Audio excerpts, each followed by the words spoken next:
منح الإسباني لويس إنريكي، مدرب فريق باريس سان جيرمان الفرنسي لكرة القدم، إجازة إضافية للدولي المغربي أشرف حكيمي بعد صدمة الخروج من 8 نهائي كأس إفريقيا المقامة حاليا في كوت ديفوار.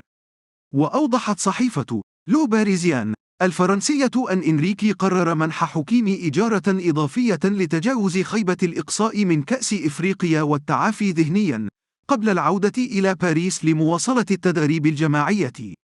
وأضافت أن اللاعب سيتواجد في المغرب مع زملائه في المنتخب الوطني بداية من الخميس، ولن يعود إلى صفوف الفريق الباريسي إلى غاية نهاية هذا الأسبوع أو بداية الأسبوع المقبل بعدما حصل على الضوء الأخضر من إنريكي.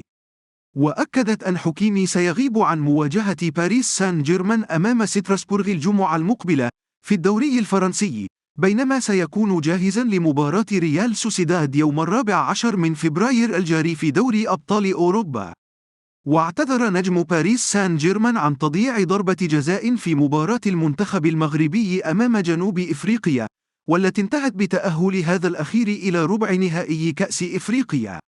ونشر حكيمي تدوينة عبر حسابه الرسمي إنستغرام، اعتذر فيها عن تضييع ضربة الجزاء في الدقيقة 85 من المباراة، وقدم فيها الشكر أيضا للجماهير المغربية التي ساندته وقدمت له الدعم، وخاصة التي كانت حاضرة بالكوت ديفوار.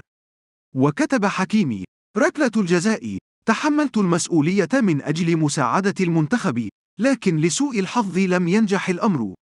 واختتم: أود أن أشكر الشعب المغربي على دعمه، وخاصة الجماهير التي قدمت إلى كوت ديفوار.